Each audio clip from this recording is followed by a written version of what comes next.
আমরা প্রাথমিক টেস্ট নিযুক্তি লাগিবই আমরা প্রাথমিক টেস্ট নিযুক্তি লাগিবই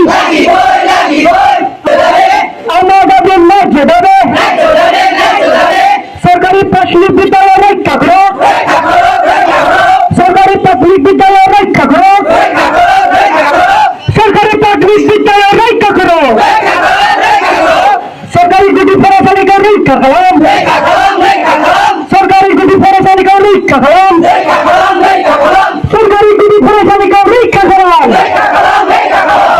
আপনার পরঙ্গিরি সবাই আমাদের পিছিয়ে আমাদের হবে আপনার পরঙ্গিরি সবাই আমাদের পিছিয়ে আমাদের হবে আপনার পরঙ্গিরি সবাই আমাদের পিছিয়ে আমাদের হবে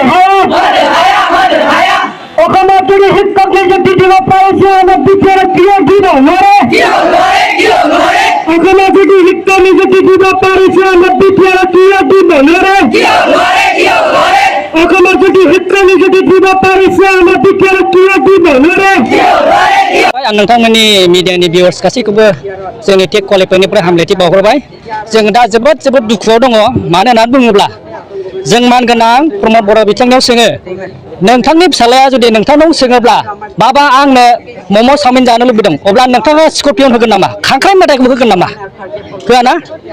आरो नोंथाङा बुंदोंमोन जेब्ला 2020 आव इलेक्शन केम्पेइनाव जे आङो पावाराव फैयोब्ला आङो एजुकेशनखौ फार्स्ट प्रिफारेन्स होनाय जागोन अब्ला नोंथाङा मानो why did you make last जोंखौ मानो दासिम लास्टआव खालामखो एजुकेशन सेक्टरखौ नोंथाङा मानो बयनिफ्राय नेग्लिजेन्स खालामखो नोंथाङा जुदि दुरान काप खुंनो हायोब्ला नलेज फेस्टिभेल खुंनो हायोब्ला आरो साइन्स स्टेडियामखौ मास मोनसेनि गेजेराव बानायनो हायोब्ला जोंनि टेक क्वालिफाइडखौ बोसोरथामबाब्लाबो मानो दिनैसिम होनो हायाखै व्हाई डु यू मेक लास्ट मानो लास्ट खालामखो आरो नोंथाङा बुंदों आगोलसो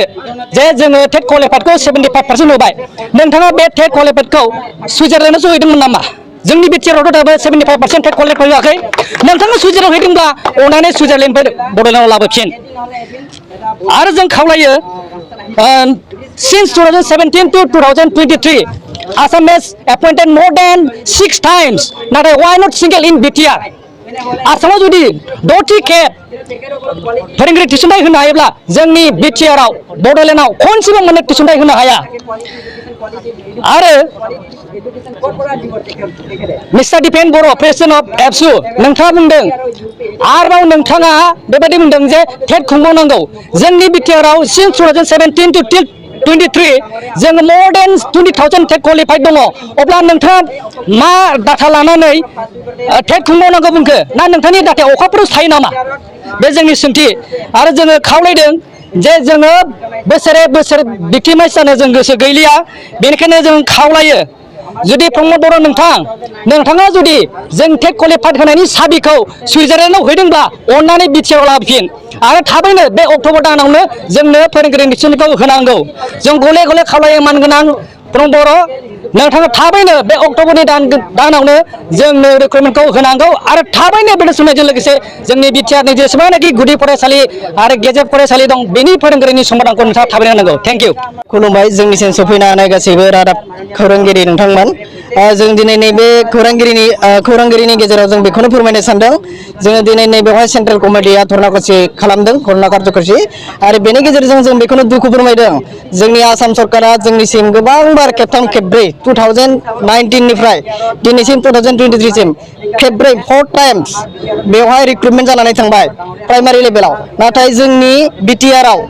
मा जाखो खेबसेबो जायासै जायनि जाहोनाव जोंनि माखासे प्राइमारि स्कुलफोरा एलपि इउपि स्कुलफोरा मा जादों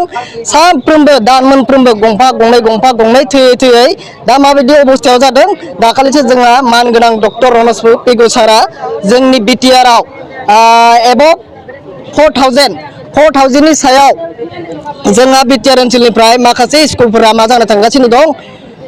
मा होनो एमालगेमेसन एबा माखासे स्कुलफोरा गंनैया गंसेल' खालामजासिगोन माने गोबां स्कुलफोरा थैनो थांगासिनो दं अब्ला जोंना कन्डिसना मा जागोन जोंनो राइट टु एडुकेसन 2009 एक्ट बे जोंना मा होफैदोंमोन जोंनि गोरिब गुन्द्रा गासैबो फरायसाफोरनि थाखाय फ्रि एन्ड कम्पालसरि इडुकेसन लाबोनानै होफैदोंमोन नाथाय जोंनि आसामनि रायजोफोरा बिटिसिनि रायजोफोरा बहा फ्रि एन्ड कम्पालसरि इडुकेसनखौ मोननो हाखो जोंथ' नुनो मोनबाय दिनैनि तारिखाव बिटिसिआव आसामाव इडुकेसनखौ बायनानैसो लानांगौ माने गिभ मानि एन्ड टेक इडुकेसन नो मानि नो इडुकेसन होननाय बायदि जादों मानोना गासैबो प्राइभेट स्कुलखौल' जोंना मा खालामदों लिडारानो जा खासे खानै मा होनो अर्गेनाइजेसन सालायगिरियानो जा बा एसे एनै माहाजोन मानसिफोरानो जा जोंना मा खालामदों प्राइभेट स्कुलखौल' मा खालामदों नोजोर होदों आरो जोंनि सरकारा मा खालामनांगौ बेखौ जोंनि सरकारा निश्चय जोंनि गभर्नमेन्ट स्कुलफोराव बेफोर गोरिब गुन्द्रानि जेंनाफोरखौ नायनानै जितु फ्रि एन्ड कम्पालसरि जेराव गभर्नमेन्ट स्कुलाव फरायोब्लाथाय बिजाबाबो फ्रि एडमिसन फ्रि बेग फ्रि मोनो आरो बायदि बायदि मिड डे मिल नाथाय जोङो गभर्नमेन्ट स्कुलाव बेखौ मा खालामनो गोनां जादों गोरिब गुन्द्रानि फिसाफोरा मा खालामनो गोनां जादों फारसेनिफ्राय बायनांगौ जादों दिनै जोङो टिउसन फिस होनांगौ मान्थलि फिसानो मा प्राइभेट स्कुलनिया 500 600 700 1000 थाखा आरो मा खालामनांगौ बेगखौबो बायनांगौ बिजाबखौबो बायनांगौ अब्ला बिसोरनि मान्थलि खरसा मा जायो 3000 4000 जायो अब्ला जोंनि गोरिब फेमिलिफोरा पेरेन्टसफोरा माबोरैहाय सानै साथाम गथ'खौ मान्थलि 10,000 20,000 खरस खालामनानै फरायहोनो हानो दिनै जोंहा माखासे गोरिब गुन्द्राफोरनि सायाव बिराद अयनाय खालामनाय जादों बेखायनो जोंनि दानि बिटिआरनि मान गोनां चिफ प्रमद बर' सारखौ जों गले गले खावलायो जाहाथे नैबे दाबिया जोंनि साख्रिनि थाखायल' नङा जोंनि स्कुलफोरनि कन्डिसनफोरा सानसेबो नेजाला सानसे लेट जायोबानो गंसे स्कुल बायो अब्ला जोङो जोंनि साख्रिनि खोथाखौथ' बाद दोनथ' स्कुलनि अबस्थाखौ नायनानै नोंथाङा जाहाथे थाबैनो जोंनि रायजोनि दुखु दाहाफोरखौ सुफुंनानै होयो आरो नैबे जोंनि इडुकेसननि जिथु प्रब्लेम बेनो जोंनि समाजारि जौगानायनि मोनसे गाहाय गुदि मोनसे बिथिं आरो जाय बिथिंखौ बेखायनो जोंनि समाजनि जौगानायखौ नायनानै हारिनि जौगानायखौ नायनानै बिटिसिनि जौगानायखौ नायनानै नोंथाङा जाहाथे नैबे जोंनि एलपि इउपि प्राइमारि लेभेलनि जिथु जेंना बेखौ थाबैनो सुफुंनानै होयो माखासे टेट क्वालिफाइड जानानै थानाय केन्डिडेटफोरनो एडभार्टाइजमेन्टखौ थाबैनो बहननानै होयो बेखौनो जोङो खावलायहरबाय আমার প্রাথমিক ত্যাগ নিযুক্তি লাগি বাগিন দিমান আমার ডিমান্ড ইজ লাগিন দিমান আমার ডিমান্ড ইজ লাগিন দিমান সরকারি প্রাথমিক বিদ্যালয় রক্ষা করুন সরকারি প্রাথমিক বিদ্যালয় রক্ষা করুন সরকারি বিদ্যালয় রক্ষা করুন সরকারি বিদ্যালয় রক্ষা করুন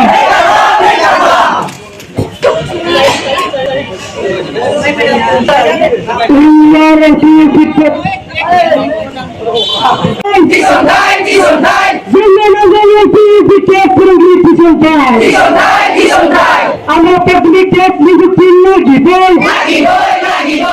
আমরা প্রাথমিক